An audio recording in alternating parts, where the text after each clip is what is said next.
Vedanta success में आपका स्वागत है। यह डिक्टेशन 60, 70, 80, 90, 100 और 110 शब्द प्रति मिनट की स्पीड से रहेगी। 60 शब्द प्रति मिनट। डिक्टेशन स्टार्ट होगी 5 सेकंड में।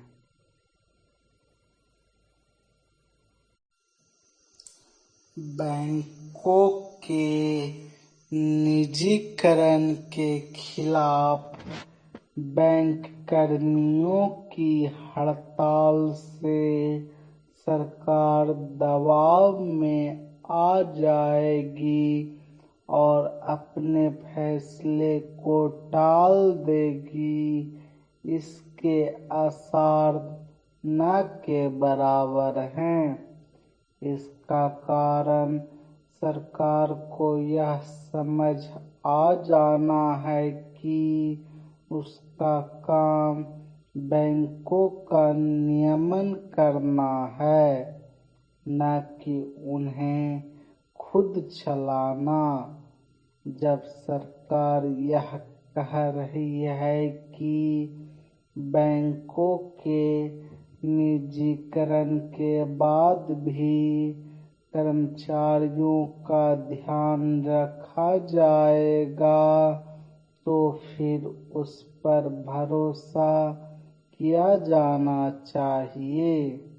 बैंक कर्मचारियों को उस बदलाव में बाधक नहीं बनना चाहिए जो आवश्यक हो चुका है।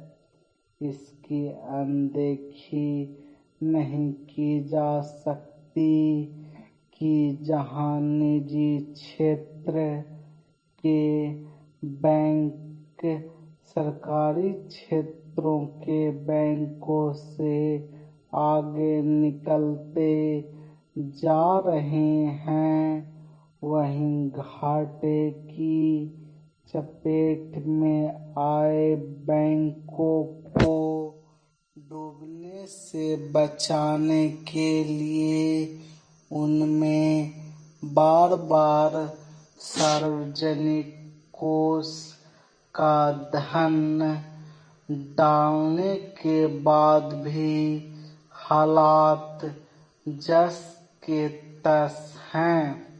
बैंकों को अपनी कार्यशैली बदलने की सख्त जरूरत है, क्योंकि तकनीक ने बैंकिंग कामकाज को बदल कर रख दिया है।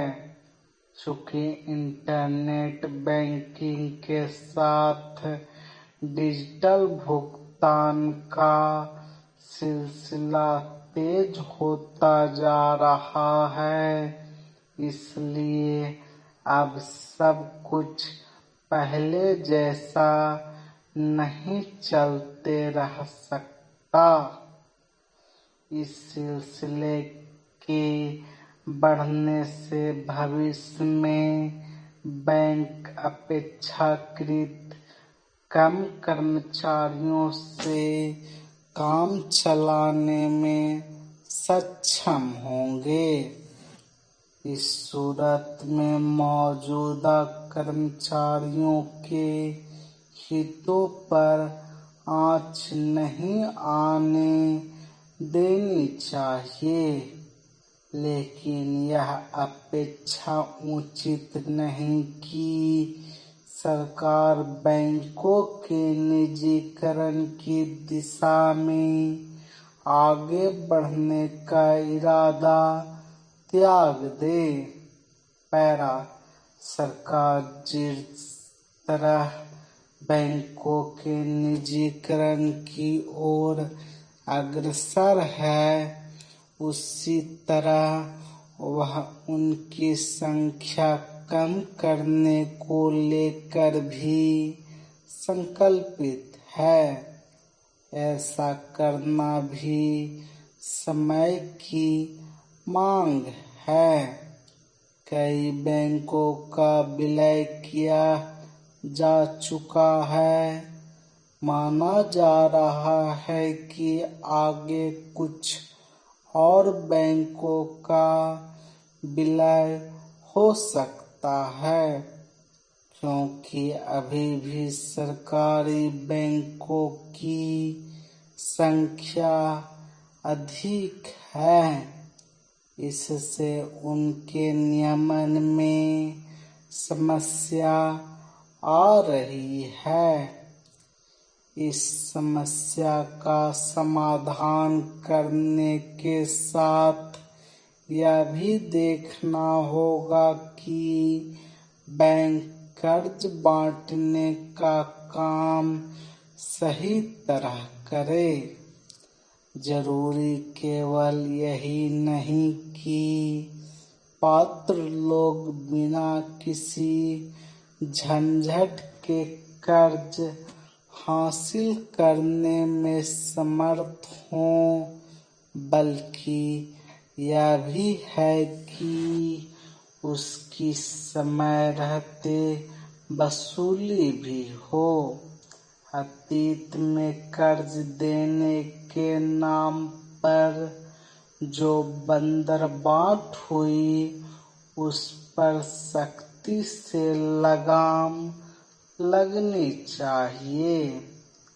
ऐसा करके ही बढ़ते एनपीए यानी फंसे हुए कर्जों को नियंत्रित किया जा सकेगा। यदि एनपीए की समस्या गंभीर नहीं होती तो शायद बैंकों का विलय भी नहीं होता। जो भी हो, विलय के बाद भी उनका नियमन और अधिक प्रभावी ढंग से होना चाहिए।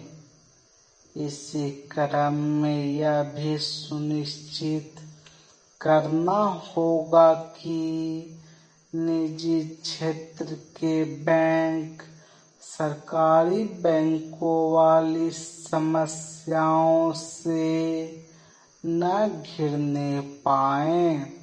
पैरा महोदय, मैं दिल्ली के संबंध में भी कुछ कहना चाहता हूँ। अब दिल्ली चूंकि केंद्र शासित क्षेत्र है और दिल्ली को केंद्र शासित क्षेत्र माना गया है, तो स्वभावतः दिल्ली वालों को यह आशा थी कि केंद्र से शासित होने से यहाँ पर उन्नति होगी और यहाँ के लोगों को कुछ सुविधा मिलेगी, संतोष प्राप्त होगा। किंतु मैं यह देख रहा हूँ और लोगों में भी यह भावना बढ़ती जा रही है कि जब से यह केंद्र शासित क्षेत्र हुआ है, तब से शासन में निरंकुशता आने लगी है और लोगों की ओर ध्यान कम दिया जाने लगा है। इसलिए मैं यह कहना चाहता हूँ कि दिल्ली प्रशासन के पुनर्गठन के ऊपर पुनः जोर दिया जाना चाहिए और हो सके तो उसके लिए एक समिति बैठा दी जाए और उसके लिए सोचा जाए कि दिल्ली का प्रशासन किस तरह का होना चाहिए। मैं चाहता हूँ दिल्ली के प्रशासन के संबंध में आप विचार करें।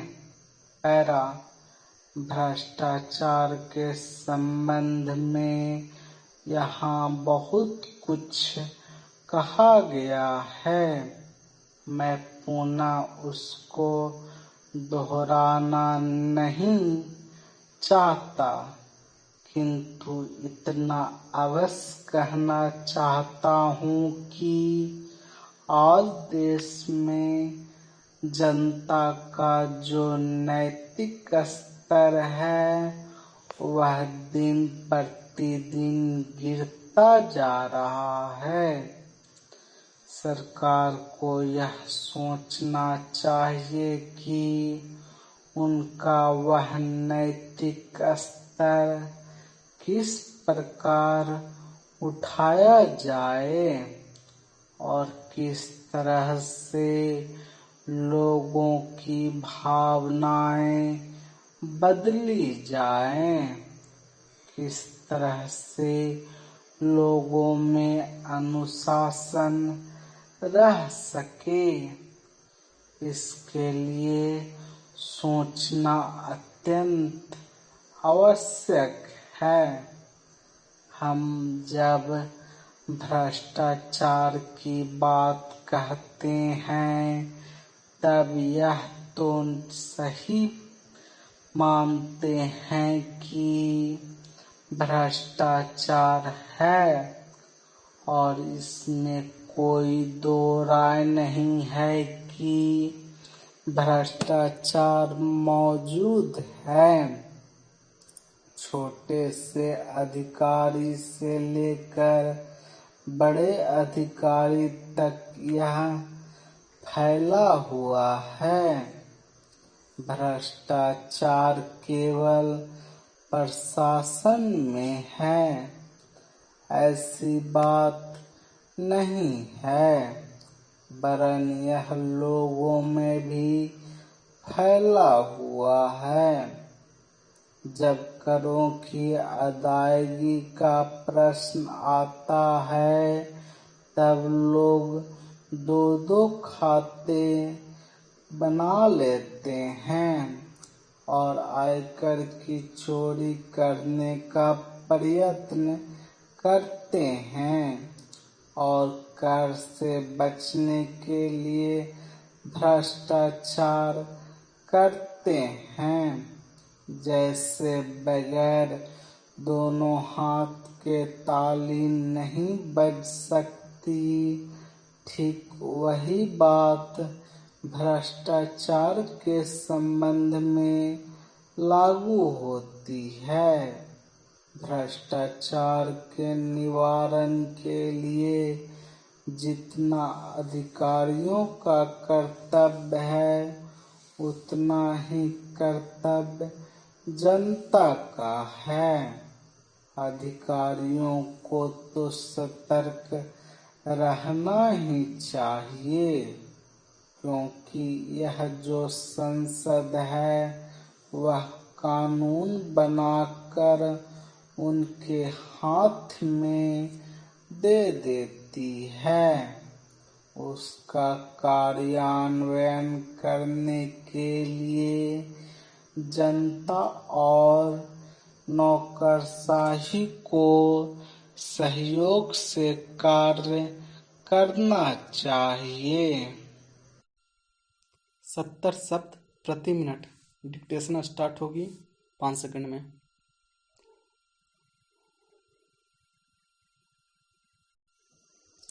बैंकों के निजीकरण के खिलाफ बैंक कर्मियों की हड़ताल से सरकार दबाव में आ जाएगी और अपने फैसले को टाल देगी, इसके आसार न के बराबर हैं। इसका कारण सरकार को यह समझ आ जाना है कि उसका काम बैंकों का नियमन करना है, न कि उन्हें खुद चलाना।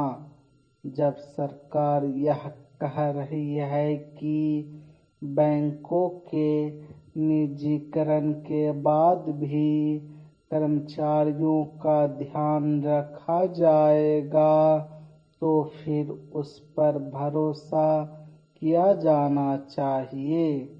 बैंक कर्मचारियों को उस बदलाव में बाधक नहीं बनना चाहिए जो आवश्यक हो चुका है। इसकी अनदेखी नहीं की जा सकती कि जहां निजी क्षेत्र के बैंक सरकारी क्षेत्रों के बैंकों से आगे निकलते जा रहे हैं, वहीं घाटे की चपेट में आए बैंकों को डूबने से बचाने के लिए उनमें बार बार सार्वजनिक कोष का धन डालने के बाद भी हालात जस के तस हैं। बैंकों को अपनी कार्यशैली बदलने की सख्त जरूरत है, क्योंकि तकनीक ने बैंकिंग कामकाज को बदल कर रख दिया है। चूंकि इंटरनेट बैंकिंग के साथ डिजिटल भुगतान का सिलसिला तेज होता जा रहा है, इसलिए अब सब कुछ पहले जैसा नहीं चलते रह सकता। इस सिलसिले के बढ़ने से भविष्य में बैंक अपेक्षाकृत कम कर्मचारियों से काम चलाने में सक्षम होंगे। इस सूरत में मौजूदा कर्मचारियों के हितों पर आंच नहीं आने देनी चाहिए, लेकिन यह अपेक्षा उचित नहीं कि सरकार बैंकों के निजीकरण की दिशा में आगे बढ़ने का इरादा त्याग दे।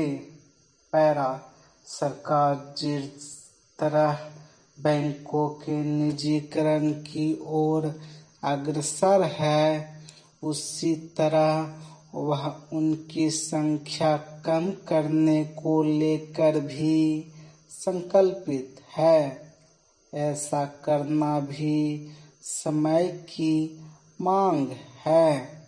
कई बैंकों का विलय किया जा चुका है। माना जा रहा है कि आगे कुछ और बैंकों का विलय हो सकता है, क्योंकि अभी भी सरकारी बैंकों की संख्या अधिक है। इससे उनके नियमन में समस्या आ रही है। इस समस्या का समाधान करने के साथ यह भी देखना होगा कि बैंक कर्ज बांटने का काम सही तरह करे।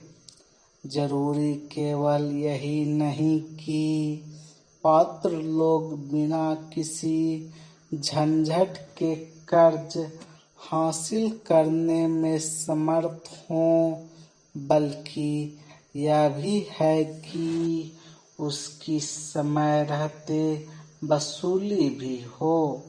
अतीत में कर्ज देने के नाम पर जो बंदरबांट हुई, उस पर सख्ती से लगाम लगनी चाहिए।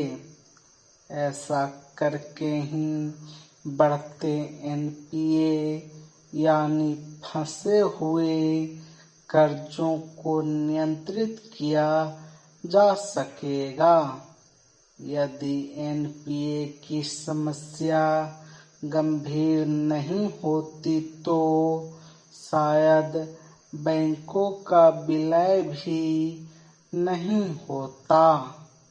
जो भी हो, विलय के बाद भी उनका नियमन और अधिक प्रभावी ढंग से होना चाहिए। इसी क्रम में यह भी सुनिश्चित करना होगा कि निजी क्षेत्र के बैंक सरकारी बैंकों वाली समस्याओं से न घिरने पाएं। पैरा महोदय, मैं दिल्ली के संबंध में भी कुछ कहना चाहता हूँ। अब दिल्ली चूंकि केंद्र शासित क्षेत्र है और दिल्ली को केंद्र शासित क्षेत्र माना गया है, तो स्वभावतः दिल्ली वालों को यह आशा थी कि केंद्र से शासित होने से यहाँ पर उन्नति होगी और यहाँ के लोगों को कुछ सुविधा मिलेगी, संतोष प्राप्त होगा। किंतु मैं यह देख रहा हूँ और लोगों में भी यह भावना बढ़ती जा रही है कि जब से यह केंद्र शासित क्षेत्र हुआ है, तब से शासन में निरंकुशता आने लगी है और लोगों की ओर ध्यान कम दिया जाने लगा है। इसलिए मैं यह कहना चाहता हूँ कि दिल्ली प्रशासन के पुनर्गठन के ऊपर पुनः जोर दिया जाना चाहिए और हो सके तो उसके लिए एक समिति बैठा दी जाए और उसके लिए सोचा जाए कि दिल्ली का प्रशासन किस तरह का होना चाहिए। मैं चाहता हूँ दिल्ली के प्रशासन के संबंध में आप विचार करें। पैरा भ्रष्टाचार के संबंध में यहाँ बहुत कुछ कहा गया है, मैं पुनः उसको दोहराना नहीं चाहता, किंतु इतना अवश्य कहना चाहता हूँ कि आज देश में जनता का जो नैतिक स्तर है वह दिन प्रतिदिन गिरता जा रहा है। सरकार को यह सोचना चाहिए कि उनका वह नैतिक स्तर किस प्रकार उठाया जाए और किस तरह से लोगों की भावनाएं बदली जाएं, किस तरह से लोगों में अनुशासन रह सके। इसके लिए सोचना अत्यंत आवश्यक है।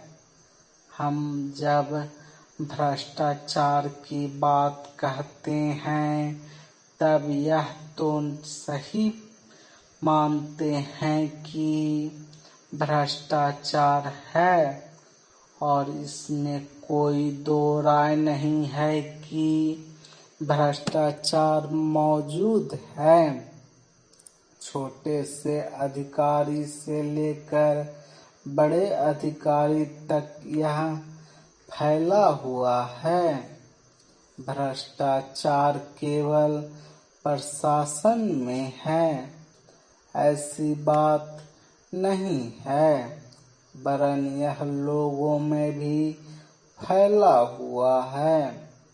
जब करों की अदायगी का प्रश्न आता है तब लोग दो दो खाते बना लेते हैं और आयकर की चोरी करने का प्रयत्न करते हैं और कर से बचने के लिए भ्रष्टाचार करते हैं। जैसे बगैर दोनों हाथ के ताली नहीं बज सकती, ठीक वही बात भ्रष्टाचार के संबंध में लागू होती है। भ्रष्टाचार के निवारण के लिए जितना अधिकारियों का कर्तव्य है, उतना ही कर्तव्य जनता का है। अधिकारियों को तो सतर्क रहना ही चाहिए, क्योंकि यह जो संसद है वह कानून बनाकर उनके हाथ में दे देती है। उसका कार्यान्वयन करने के लिए जनता और नौकरशाही को सहयोग से कार्य करना चाहिए। 80 शब्द प्रति मिनट। डिक्टेशन स्टार्ट होगी 5 सेकंड में।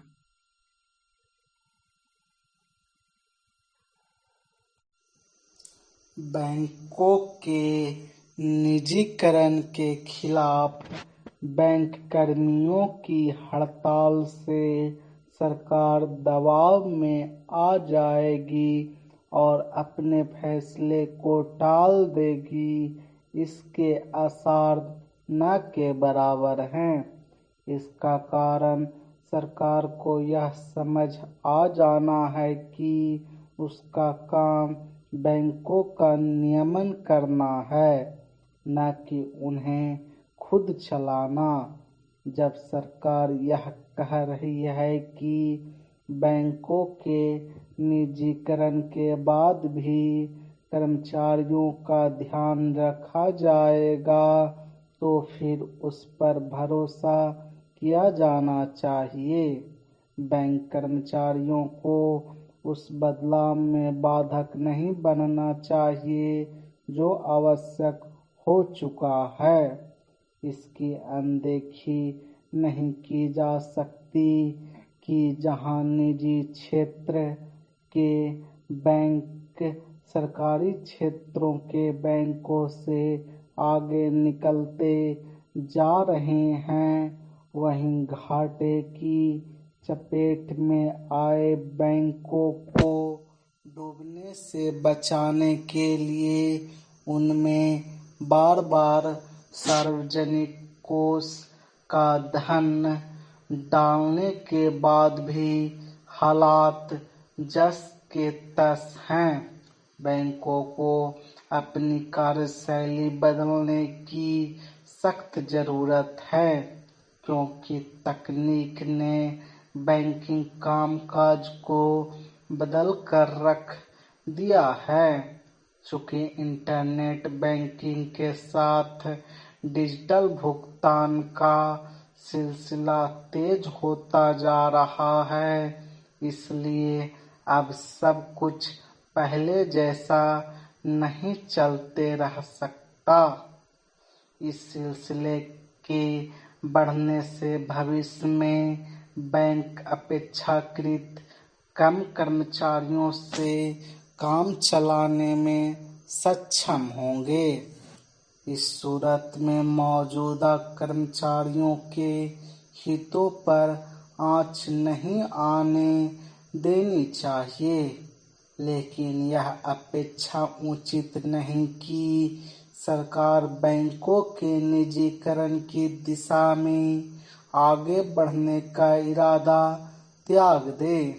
पैरा सरकार जिस तरह बैंकों के निजीकरण की ओर अग्रसर है, उसी तरह वह उनकी संख्या कम करने को लेकर भी संकल्पित है। ऐसा करना भी समय की मांग है। कई बैंकों का विलय किया जा चुका है। माना जा रहा है कि आगे कुछ और बैंकों का विलय हो सकता है, क्योंकि अभी भी सरकारी बैंकों की संख्या अधिक है। इससे उनके नियमन में समस्या आ रही है। इस समस्या का समाधान करने के साथ यह भी देखना होगा कि बैंक कर्ज बांटने का काम सही तरह करे। जरूरी केवल यही नहीं कि पात्र लोग बिना किसी झंझट के कर्ज हासिल करने में समर्थ हों, बल्कि यह भी है कि उसकी समय रहते वसूली भी हो। अतीत में कर्ज देने के नाम पर जो बंदरबाट हुई, उस पर सख्ती से लगाम लगनी चाहिए। ऐसा करके ही बढ़ते एनपीए यानी फंसे हुए कर्जों को नियंत्रित किया जा सकेगा। यदि एनपीए की समस्या गंभीर नहीं होती तो शायद बैंकों का विलय भी नहीं होता। जो भी हो, विलय के बाद भी उनका नियमन और अधिक प्रभावी ढंग से होना चाहिए। इसी क्रम में यह भी सुनिश्चित करना होगा कि निजी क्षेत्र के बैंक सरकारी बैंकों वाली समस्याओं से न घिरने पाएं। पैरा महोदय, मैं दिल्ली के संबंध में भी कुछ कहना चाहता हूँ। अब दिल्ली चूंकि केंद्र शासित क्षेत्र है और दिल्ली को केंद्र शासित क्षेत्र माना गया है, तो स्वभावतः दिल्ली वालों को यह आशा थी कि केंद्र से शासित होने से यहाँ पर उन्नति होगी और यहाँ के लोगों को कुछ सुविधा मिलेगी, संतोष प्राप्त होगा। किंतु मैं यह देख रहा हूँ और लोगों में भी यह भावना बढ़ती जा रही है कि जब से यह केंद्र शासित क्षेत्र हुआ है, तब से शासन में निरंकुशता आने लगी है और लोगों की ओर ध्यान कम दिया जाने लगा है। इसलिए मैं यह कहना चाहता हूँ कि दिल्ली प्रशासन के पुनर्गठन के ऊपर पुनः जोर दिया जाना चाहिए और हो सके तो उसके लिए एक समिति बैठा दी जाए और उसके लिए सोचा जाए कि दिल्ली का प्रशासन किस तरह का होना चाहिए। मैं चाहता हूँ दिल्ली के प्रशासन के संबंध में आप विचार करें।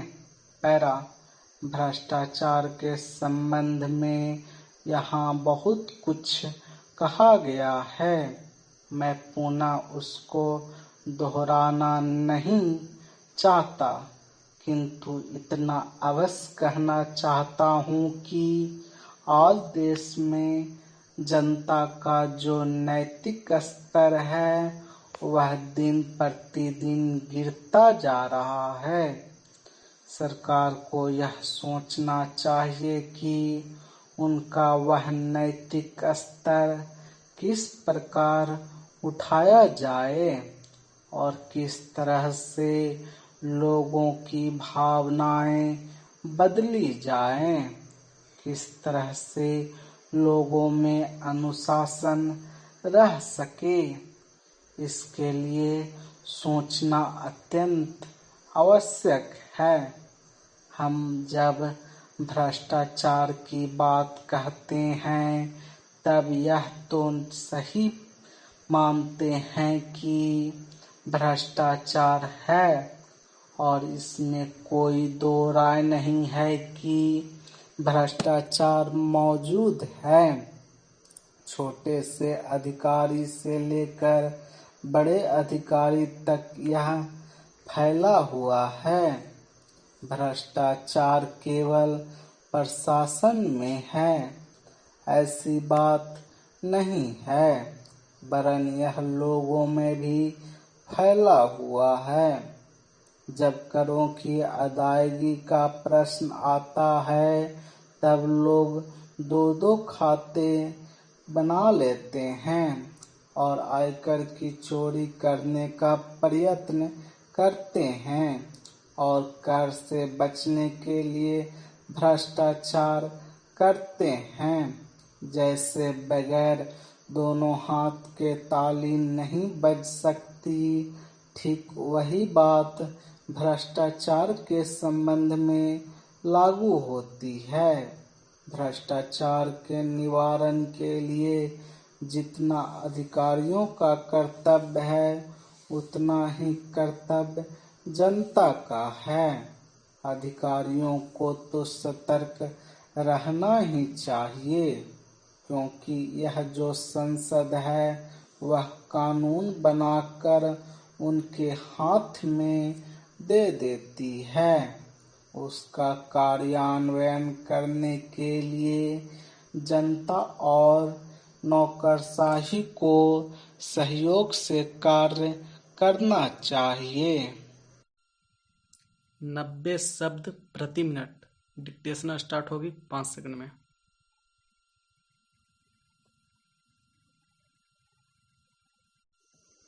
बैंकों के निजीकरण के खिलाफ बैंक कर्मियों की हड़ताल से सरकार दबाव में आ जाएगी और अपने फैसले को टाल देगी, इसके आसार न के बराबर हैं। इसका कारण सरकार को यह समझ आ जाना है कि उसका काम बैंकों का नियमन करना है, न कि उन्हें खुद चलाना। जब सरकार यह कह रही है कि बैंकों के निजीकरण के बाद भी कर्मचारियों का ध्यान रखा जाएगा, तो फिर उस पर भरोसा किया जाना चाहिए। बैंक कर्मचारियों को उस बदलाव में बाधक नहीं बनना चाहिए जो आवश्यक हो चुका है। इसकी अनदेखी नहीं की जा सकती कि जहां निजी क्षेत्र के बैंक सरकारी क्षेत्रों के बैंकों से आगे निकलते जा रहे हैं, वहीं घाटे की चपेट में आए बैंकों को डूबने से बचाने के लिए उनमें बार बार सार्वजनिक कोष का धन डालने के बाद भी हालात जस के तस हैं। बैंकों को अपनी कार्यशैली बदलने की सख्त जरूरत है, क्योंकि तकनीक ने बैंकिंग कामकाज को बदल कर रख दिया है। चूंकि इंटरनेट बैंकिंग के साथ डिजिटल भुगतान का सिलसिला तेज होता जा रहा है, इसलिए अब सब कुछ पहले जैसा नहीं चलते रह सकता। इस सिलसिले के बढ़ने से भविष्य में बैंक अपेक्षाकृत कम कर्मचारियों से काम चलाने में सक्षम होंगे। इस सूरत में मौजूदा कर्मचारियों के हितों पर आंच नहीं आने देनी चाहिए, लेकिन यह अपेक्षा उचित नहीं कि सरकार बैंकों के निजीकरण की दिशा में आगे बढ़ने का इरादा त्याग दे। पैरा सरकार जिस तरह बैंकों के निजीकरण की ओर अग्रसर है, उसी तरह वह उनकी संख्या कम करने को लेकर भी संकल्पित है। ऐसा करना भी समय की मांग है। कई बैंकों का विलय किया जा चुका है। माना जा रहा है कि आगे कुछ और बैंकों का विलय हो सकता है, क्योंकि अभी भी सरकारी बैंकों की संख्या अधिक है। इससे उनके नियमन में समस्या आ रही है। इस समस्या का समाधान करने के साथ यह भी देखना होगा कि बैंक कर्ज बांटने का काम सही तरह करे। जरूरी केवल यही नहीं कि पात्र लोग बिना किसी झंझट के कर्ज हासिल करने में समर्थ हों, बल्कि यह भी है कि उसकी समय रहते वसूली भी हो। अतीत में कर्ज देने के नाम पर जो बंदरबांट हुई, उस पर सख्ती से लगाम लगनी चाहिए। ऐसा करके ही बढ़ते एनपीए यानी फंसे हुए कर्जों को नियंत्रित किया जा सकेगा। यदि एनपीए की समस्या गंभीर नहीं होती तो शायद बैंकों का विलय भी नहीं होता। जो भी हो, विलय के बाद भी उनका नियमन और अधिक प्रभावी ढंग से होना चाहिए। इसी क्रम में यह भी सुनिश्चित करना होगा कि निजी क्षेत्र के बैंक सरकारी बैंकों वाली समस्याओं से न घिरने पाएं। पैरा महोदय, मैं दिल्ली के संबंध में भी कुछ कहना चाहता हूँ। अब दिल्ली चूंकि केंद्र शासित क्षेत्र है और दिल्ली को केंद्र शासित क्षेत्र माना गया है, तो स्वभावतः दिल्ली वालों को यह आशा थी कि केंद्र से शासित होने से यहाँ पर उन्नति होगी और यहाँ के लोगों को कुछ सुविधा मिलेगी, संतोष प्राप्त होगा। किंतु मैं यह देख रहा हूँ और लोगों में भी यह भावना बढ़ती जा रही है कि जब से यह केंद्र शासित क्षेत्र हुआ है, तब से शासन में निरंकुशता आने लगी है और लोगों की ओर ध्यान कम दिया जाने लगा है। इसलिए मैं यह कहना चाहता हूँ कि दिल्ली प्रशासन के पुनर्गठन के ऊपर पुनः जोर दिया जाना चाहिए और हो सके तो उसके लिए एक समिति बैठा दी जाए और उसके लिए सोचा जाए कि दिल्ली का प्रशासन किस तरह का होना चाहिए। मैं चाहता हूँ दिल्ली के प्रशासन के संबंध में आप विचार करें। पैरा भ्रष्टाचार के संबंध में यहाँ बहुत कुछ कहा गया है, मैं पुनः उसको दोहराना नहीं चाहता, किंतु इतना अवश्य कहना चाहता हूँ कि आज देश में जनता का जो नैतिक स्तर है वह दिन प्रतिदिन गिरता जा रहा है। सरकार को यह सोचना चाहिए कि उनका वह नैतिक स्तर किस प्रकार उठाया जाए और किस तरह से लोगों की भावनाएं बदली जाएं, किस तरह से लोगों में अनुशासन रह सके। इसके लिए सोचना अत्यंत आवश्यक है। हम जब भ्रष्टाचार की बात कहते हैं तब यह तो सही मानते हैं कि भ्रष्टाचार है और इसमें कोई दो राय नहीं है कि भ्रष्टाचार मौजूद है। छोटे से अधिकारी से लेकर बड़े अधिकारी तक यह फैला हुआ है। भ्रष्टाचार केवल प्रशासन में है ऐसी बात नहीं है, वरन यह लोगों में भी फैला हुआ है। जब करों की अदायगी का प्रश्न आता है तब लोग दो दो खाते बना लेते हैं और आयकर की चोरी करने का प्रयत्न करते हैं और कर से बचने के लिए भ्रष्टाचार करते हैं। जैसे बगैर दोनों हाथ के ताली नहीं बज सकती, ठीक वही बात भ्रष्टाचार के संबंध में लागू होती है। भ्रष्टाचार के निवारण के लिए जितना अधिकारियों का कर्तव्य है उतना ही कर्तव्य जनता का है। अधिकारियों को तो सतर्क रहना ही चाहिए, क्योंकि यह जो संसद है वह कानून बनाकर उनके हाथ में दे देती है। उसका कार्यान्वयन करने के लिए जनता और नौकरशाही को सहयोग से कार्य करना चाहिए। 100 शब्द प्रति मिनट। डिक्टेशन स्टार्ट होगी 5 सेकंड में।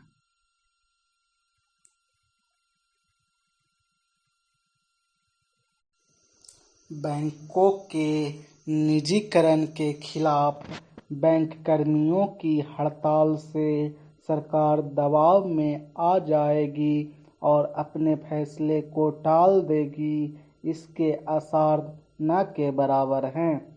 इसका कारण सरकार को यह समझ आ जाना है कि उसका काम बैंकों का नियमन करना है, न कि उन्हें खुद चलाना। जब सरकार यह कह रही है कि बैंकों के निजीकरण के बाद भी कर्मचारियों का ध्यान रखा जाएगा, तो फिर उस पर भरोसा किया जाना चाहिए। बैंक कर्मचारियों को उस बदलाव में बाधक नहीं बनना चाहिए जो आवश्यक हो चुका है। इसकी अनदेखी नहीं की जा सकती कि जहां निजी क्षेत्र के बैंक सरकारी क्षेत्रों के बैंकों से आगे निकलते जा रहे हैं, वहीं घाटे की चपेट में आए बैंकों को डूबने से बचाने के लिए उनमें बार बार सार्वजनिक कोष का धन डालने के बाद भी हालात जस के तस हैं। बैंकों को अपनी कार्यशैली बदलने की सख्त जरूरत है, क्योंकि तकनीक ने बैंकिंग कामकाज को बदल कर रख दिया है। चूंकि इंटरनेट बैंकिंग के साथ डिजिटल भुगतान का सिलसिला तेज होता जा रहा है, इसलिए अब सब कुछ पहले जैसा नहीं चलते रह सकता। इस सिलसिले के बढ़ने से भविष्य में बैंक अपेक्षाकृत कम कर्मचारियों से काम चलाने में सक्षम होंगे। इस सूरत में मौजूदा कर्मचारियों के हितों पर आंच नहीं आने देनी चाहिए, लेकिन यह अपेक्षा उचित नहीं कि सरकार बैंकों के निजीकरण की दिशा में आगे बढ़ने का इरादा त्याग दे। पैरा सरकार जिस तरह बैंकों के निजीकरण की ओर अग्रसर है, उसी तरह वह उनकी संख्या कम करने को लेकर भी संकल्पित है। ऐसा करना भी समय की मांग है। कई बैंकों का विलय किया जा चुका है। माना जा रहा है कि आगे कुछ और बैंकों का विलय हो सकता है, क्योंकि अभी भी सरकारी बैंकों की संख्या अधिक है। इससे उनके नियमन में समस्या आ रही है।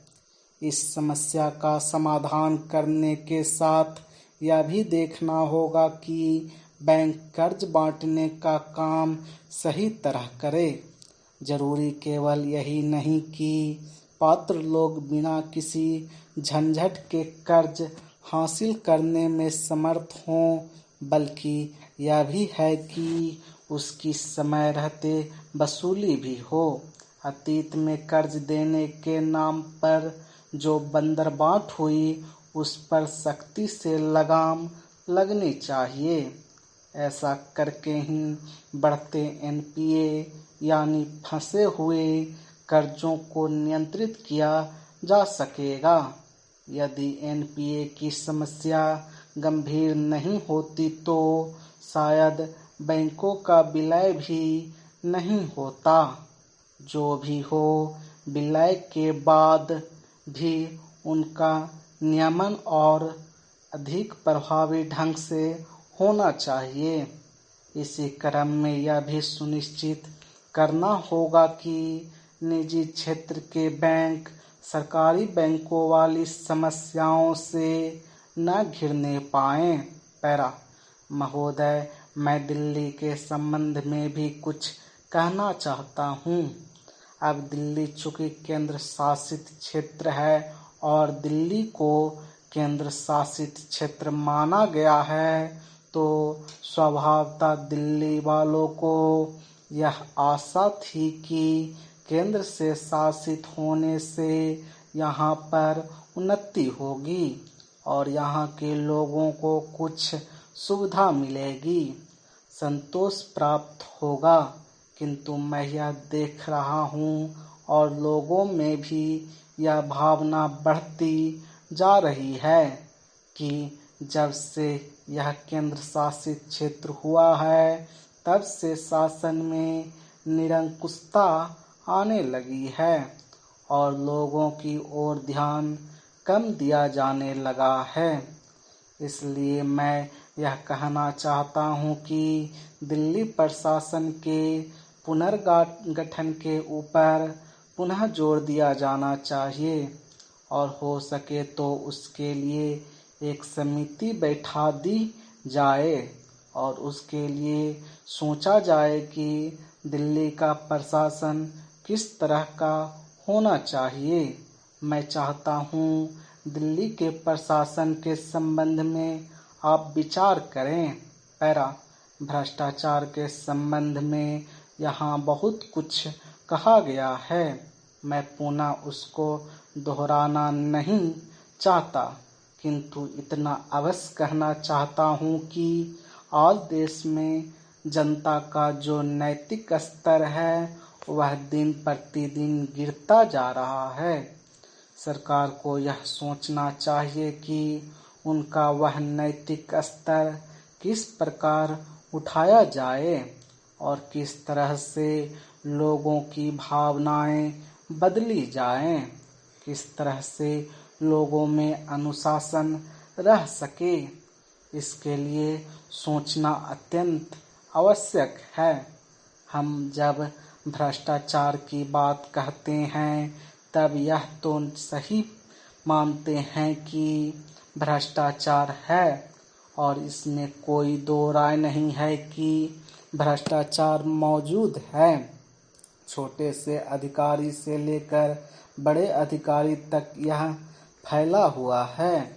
भ्रष्टाचार केवल प्रशासन में है ऐसी बात नहीं है, वरन यह लोगों में भी फैला हुआ है।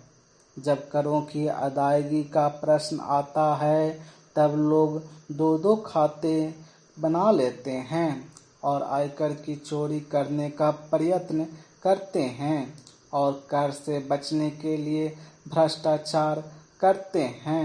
जैसे बगैर दोनों हाथ के ताली नहीं बज सकती, ठीक वही बात भ्रष्टाचार के संबंध में लागू होती है। भ्रष्टाचार के निवारण के लिए जितना अधिकारियों का कर्तव्य है उतना ही कर्तव्य जनता का है। अधिकारियों को तो सतर्क रहना ही चाहिए, क्योंकि यह जो संसद है वह कानून बनाकर उनके हाथ में दे देती है। उसका कार्यान्वयन करने के लिए जनता और नौकरशाही को सहयोग से कार्य करना चाहिए। 110 शब्द प्रति मिनट। डिक्टेशन स्टार्ट होगी 5 सेकंड में।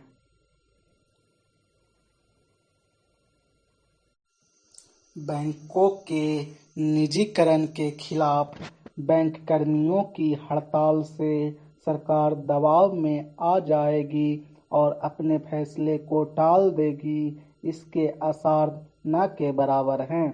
इसका कारण सरकार को यह समझ आ जाना है कि उसका काम बैंकों का नियमन करना है, न कि उन्हें खुद चलाना।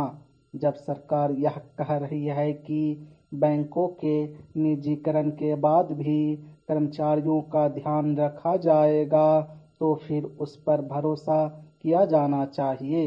बैंक कर्मचारियों को उस बदलाव में बाधक नहीं बनना चाहिए जो आवश्यक हो चुका है।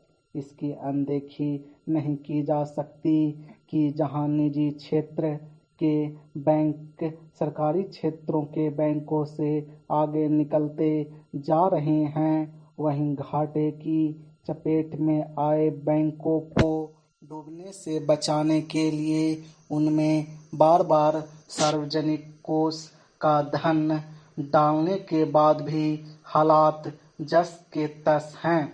बैंकों को अपनी कार्यशैली बदलने की सख्त जरूरत है, क्योंकि तकनीक ने बैंकिंग कामकाज को बदल कर रख दिया है। चूंकि इंटरनेट बैंकिंग के साथ डिजिटल भुगतान का सिलसिला तेज होता जा रहा है, इसलिए अब सब कुछ पहले जैसा नहीं चलते रह सकता। इस सिलसिले के बढ़ने से भविष्य में बैंक अपेक्षाकृत कम कर्मचारियों से काम चलाने में सक्षम होंगे। इस सूरत में मौजूदा कर्मचारियों के हितों पर आंच नहीं आने देनी चाहिए, लेकिन यह अपेक्षा उचित नहीं कि सरकार बैंकों के निजीकरण की दिशा में आगे बढ़ने का इरादा त्याग दे। पैरा सरकार जिस तरह बैंकों के निजीकरण की ओर अग्रसर है, उसी तरह वह उनकी संख्या कम करने को लेकर भी संकल्पित है। ऐसा करना भी समय की मांग है। कई बैंकों का विलय किया जा चुका है। माना जा रहा है कि आगे कुछ और बैंकों का विलय हो सकता है, क्योंकि अभी भी सरकारी बैंकों की संख्या अधिक है।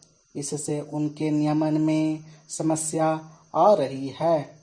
इस समस्या का समाधान करने के साथ यह भी देखना होगा कि बैंक कर्ज बांटने का काम सही तरह करे। जरूरी केवल यही नहीं कि पात्र लोग बिना किसी झंझट के कर्ज हासिल करने में समर्थ हों, बल्कि यह भी है कि उसकी समय रहते वसूली भी हो। अतीत में कर्ज देने के नाम पर जो बंदरबांट हुई, उस पर सख्ती से लगाम लगनी चाहिए। ऐसा करके ही बढ़ते एनपीए यानी फंसे हुए कर्जों को नियंत्रित किया जा सकेगा। यदि एनपीए की समस्या गंभीर नहीं होती तो शायद बैंकों का विलय भी नहीं होता। जो भी हो, विलय के बाद भी उनका नियमन और अधिक प्रभावी ढंग से होना चाहिए।